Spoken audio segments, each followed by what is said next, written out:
Assalamualaikum warahmatullahi wabarakatuh. Kami dari kelompok 7 akan mempresentasikan hasil kerja kami, yaitu tentang teori akuntansi konsep biaya. Kami menggunakan buku teori akuntansi karangan Bapak Suarjono dan karangan Bapak Imam Ghazali sebagai sumber kami. Kemudian kami berterima kasih kepada dosen pengampu kami, yaitu Bapak Agus Wahyudin dan Ibu Ratih Widyastiti. Kami terdiri dari 5 anggota, yaitu Uswatun Hasanah, Fitri Juwita Ningrum, Ayu Aprianti, Diah Kurnia, dan yang terakhir Novia Isro'atun Mutiah. Kemudian apa aja sih yang akan kita bahas dalam materi kali ini? Di sini kami akan membahas 10 subbab yang akan dipaparkan. Yang pertama adalah pengertian biaya. Yang kedua adalah biaya dan rugi. Yang ketiga adalah dasar pengukuran biaya. Yang keempat adalah pengakuan biaya. Yang kelima adalah konsep penandingan. Yang keenam adalah hubungan sebab akibat. Yang ketujuh adalah alokasi sistematik dan rasional. Yang kedelapan adalah masalah penangguhan biaya.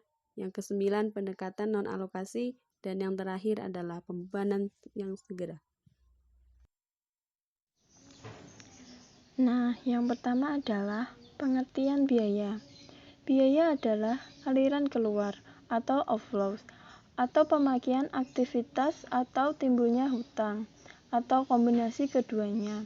Selama satu periode yang berasal dari penjualan atau produksi barang, atau penyerahan jasa, atau pelaksanaan kegiatan yang lain yang merupakan kegiatan utama suatu entitas.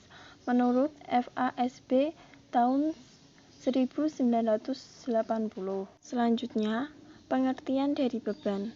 Beban atau expense adalah penurunan manfaat ekonomi selama satu periode akuntansi dalam bentuk arus keluar atau berkurangnya aktivitas atau terjadinya kewajiban yang mengakibatkan penurunan ekuitas yang tidak menyangkut pembagian kepada penanaman modal.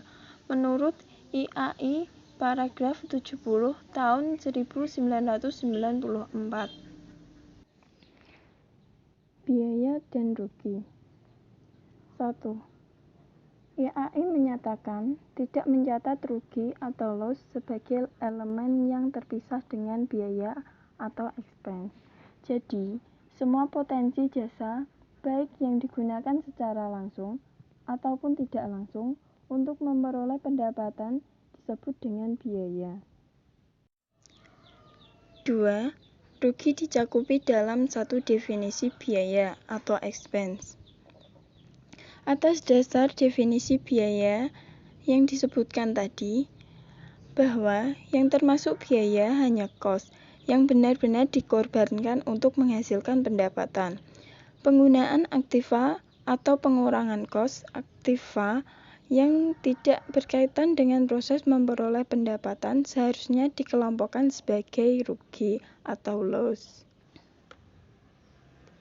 Yang ketiga, menurut FASB, memisahkan biaya dan rugi sebagai elemen yang berdiri sendiri. Jadi, memang rugi dan biaya merupakan perubahan-perubahan yang relevan, yang perlu dipertimbangkan dalam menentukan laba perusahaan. Akan tetapi, hanya biaya yang harus ditandingkan dengan pendapatan pada periode terjadinya. Pengukuran biaya berperan penting dalam penyusunan laporan keuangan. Kecermatan mengukur besarnya biaya akan mempengaruhi keakuratan informasi keuangan yang dihasilkan. Pengukuran biaya didasarkan pada 3 hal. Yang pertama, cost historis, yang kedua, replacement cost atau current input cost, yang ketiga, cash equivalent. Cost historis merupakan jumlah rupiah kas atau setaranya yang dikorbankan untuk memperoleh aktiva. Cost historis digunakan untuk mengukur jenis aktiva seperti gedung, peralatan, dan sebagainya. Replacement cost atau current cost, dasar ini menunjukkan jumlah rupiah harga pertukaran yang harus dikorbankan oleh suatu entitas untuk memperoleh aktiva sejenis dalam kondisi yang sama. Contohnya penilaian untuk persediaan. Kas ekuivalen merupakan jumlah rupiah kas yang dapat direalisir dengan cara menjual setiap jenis aktiva di pasar bebas. Biasanya didasarkan pada catatan harga pasar barang bebas yang sejenis dan dalam kondisi yang sama. Dasar penilaian kas ekuivalen biasanya digunakan pada pos aktiva berwujud. Namun dalam prakteknya, dari ketiga dasar pengakuan biaya, kos historislah yang paling banyak digunakan untuk mengukur biaya. Selanjutnya ada pengakuan biaya. Pengakuan biaya merupakan pencatatan jumlah rupiah biaya secara formal ke dalam sistem pembukuan sehingga dalam jumlah tersebut terrefleksi dalam statement keuangan. Dalam pengakuan IAI tahun 1994, paragraf 54, beban diakui dalam laporan laba rugi kalau penurunan manfaat ekonomi masa datang yang berkaitan dengan penurunan aktiva atau kenaikan kewajiban telah terjadi dan dapat diukur dengan andal. Dalam paragraf 98, beban juga diakui dalam laporan laba rugi pada saat timbul kewajiban tanpa adanya pengakuan biaya. Dapat timbulnya utang garansi produk. Dari pernyataan IAI tersebut juga dapat diambil kriteria pengakuan kos, yaitu pertama konsumsi manfaat, kedua lenyapnya manfaat, dan ketiga keterhabisan kos. Pada dasarnya, kos memiliki dua kedudukan penting. Pertama sebagai aktiva atau potensi jasa, dan yang kedua sebagai beban pendapatan atau biaya. Atas dasar konsep keberlangsungan usaha, kos diperlakukan sebagai aktiva, kemudian diperlakukan sebagai pengurangan pendapatan atau biaya. Kos yang dikeluarkan memenuhi kriteria sebagai aktiva, maka kos tersebut dapat ditunda pembebanannya. Namun bila kos yang sejenis pengeluarannya terjadi berulang-ulang setiap periode, kos tersebut dapat langsung dibebankan pada periode terjadinya. Berdasarkan konsep penandingan atau matching, pengakuan biaya pada dasarnya sejalan dengan pengakuan pendapatan. Apabila pengakuan pendapatan ditunda, maka pembebanan biaya juga dapat. Konsep penandingan. Konsep penandingan adalah konsep yang dimaksudkan untuk mencari dasar hubungan yang tepat dan rasional antara pendapatan dan biaya. Konsep penandingan ini digunakan untuk memperhitungkan laba yang tepat. Pendapatan harus ditandingkan dengan biaya yang diperkirakan menghasilkan pendapatan tersebut. Dasar penandingan menurut Kam pada tahun 1990 dibagi menjadi 3. 1. Hubungan sebab akibat. 2. Alokasi sistematik dan rasional. 3. Pembebanan segera. Hubungan sebab akibat yaitu penyerahan produk menimbulkan pendapatan sehingga kos yang melekat pada produk yang diserahkan merefleksi biaya. Disebut juga penandingan langsung. Masalah-masalah yang berkaitan dengan hubungan sebab akibat ada 3. Pertama, identifikasi kos produksi. Sesuai dengan konsep penandingan, semua kos produksi harus dibebankan pada produk yang bersangkutan. Kos produksi dapat dibagi menjadi 2. Pertama, kos produksi yang melekat pada produk terjual dan nantinya akan dibebankan sebagai biaya. Kedua, kos yang melekat pada produk yang belum terjual atau dilaporkan sebagai persediaan dan dicatat sehingga aktiva sampai produk tersebut terjual. Dan beberapa kos produk dapat langsung dibebankan dengan produk tertentu, sementara kos yang lainnya hanya dapat dihubungkan dengan kegiatan produksi dan dialokasikan pada produk berdasarkan aturan atau prosedur tertentu. Dan disinilah pentingnya melakukan identifikasi untuk menentukan kos produksi langsung dan kos produksi tidak langsung. Kedua, biaya yang langsung berhubungan dengan pendapatan masa mendatang tetapi tidak masuk dalam kos produksi, yaitu kos yang dapat dihubungkan dengan pendapatan masa mendatang tidak dapat dibebankan secara langsung dengan produk tertentu. Hal ini disebabkan kos tersebut tidak menunjukkan nilai tambah pada produk yang bersangkutan. Ketiga, biaya yang berhubungan dengan pendapatan yang terjadi setelah pendapatan diakui. Ini pada umumnya biaya yang berhubungan dengan pendapatan akan terjadi setelah pendapatan diakui. Masalah ini pun berkaitan dengan penentuan besarnya biaya yang akan timbul setelah penjualan.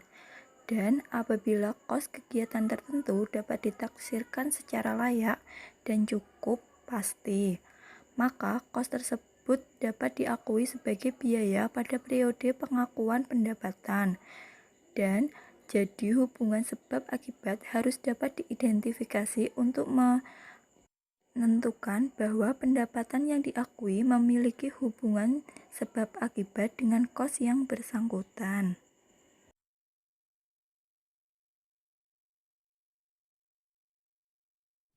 Selanjutnya, saya akan menjelaskan tentang alokasi sistematik dan rasional. Bahwasanya, tidak selalu mudah untuk melekatkan semua kegiatan ke produk. Alokasi sistematik merupakan alternatif. Disebut juga dengan penandingan periodik atau penandingan tidak langsung. Alokasi sistematik dan rasional dapat digunakan sebagai dasar penandingan apabila dasar penandingan hubungan sebab akibat tidak dapat dilakukan. Masalah-masalah yang berkaitan dengan alokasi sistematik dan rasional ada 4. Yang pertama, penanggulangan atau alokasi antar periode. Kos yang terjadi dapat dialokasikan dalam beberapa periode dan dapat juga langsung diakui dan dibebankan sebagai biaya apabila manfaat kos tersebut dialokasikan secara sistematik pada periode yang menikmati manfaat. Yang kedua yaitu kos bergabung atau joint cost. Apabila kos tersebut merupakan joint cost, maka alokasi arbiter harus dilakukan pada kegiatan yang berbeda. Apabila alokasi kos dilakukan mencakup periode yang berbeda, sebaiknya tidak dilakukan alokasi arbiter. Hal ini disebabkan alokasi tersebut akan memberikan hasil yang lebih menyesatkan daripada tidak dilakukan alokasi. Yang ketiga adalah sarana pemerataan laba.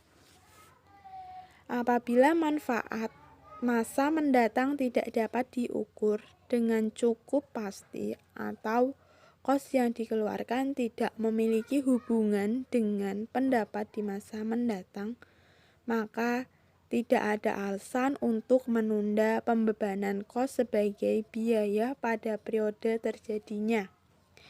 Dan yang terakhir, pendekatan non-alokasi sebagai alternatif. Selanjutnya, yaitu masalah penangguhan kos. Alokasi sistematik tidak hanya dilakukan antar objek, tetapi juga antar periode. Pada prinsipnya, semua kos merupakan beban tangguhan. Menurut Patton and Lifton mengatakan bahwa tidak menganjurkan menggunakan beban tangguhan. Diperlukan kriteria penangguhan yang jelas. Selanjutnya, pendekatan non-alokasi. Menurut Arthur Thomas tahun 1987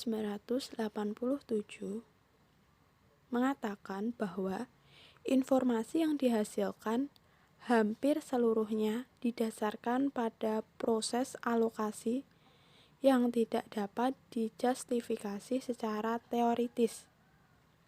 Alokasi secara teoritis akan memuaskan apabila memenuhi kriteria berikut.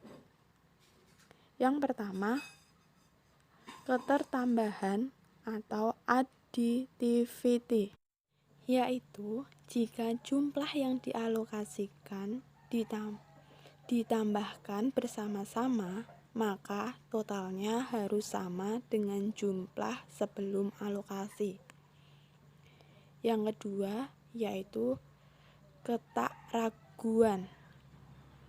Metode alokasi harus dihasilkan alokasi yang unik dengan menggunakan satu dasar alokasi yang jelas dan cara alokasinya juga harus jelas.